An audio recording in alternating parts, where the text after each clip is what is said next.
वालेकुम सामीन। 4 मुहर्रमुल हराम की तारीख़ शुरू हो चुकी है। 22 जुलाई है। ख़बर का उन्वान है अब गुजरात में बादल फट गया है। नुकसान कहाँ कितना हुआ है वो सुनने की बात है। ख़बरों में बताया गया है कि गुजरात में जो बादल फटा है फ़िलहाल किसी जानी नुकसान की तस्दीक नहीं हो पाई है, अलबत्ता माली नुकसान बहुत ज़्यादा हो गया है। पूरी ख़बर आप सुनिए।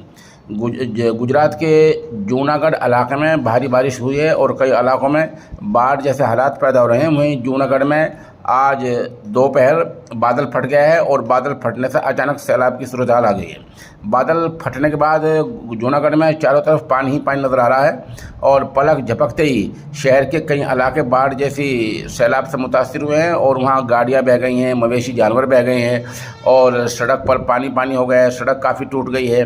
इस तरह के 4 नुकसान हुए मवेशियों का, और जो सड़क टूट गई है और जो खंभे बिजली के होते हैं वो बह गए हैं। इस तरह काफ़ी नुकसान हुआ है और बहुत सारे घरों का सामान बह गया है। इस तरह बताया गया है कि गुजरात में जो ये सैलाब आया है वहाँ 8 इंच बारिश हुई है और 4 घंटे ज़बरदस्त बारिश रही है और आखिर में 14 इंच बारिश हुई है। बहरहाल गुजरात में जो आज हुआ है बादल फटने से उसमें कोई जानी नुकसान नहीं हुआ है, अलबत्ता माली नुकसान बहुत ज़्यादा हो गया है।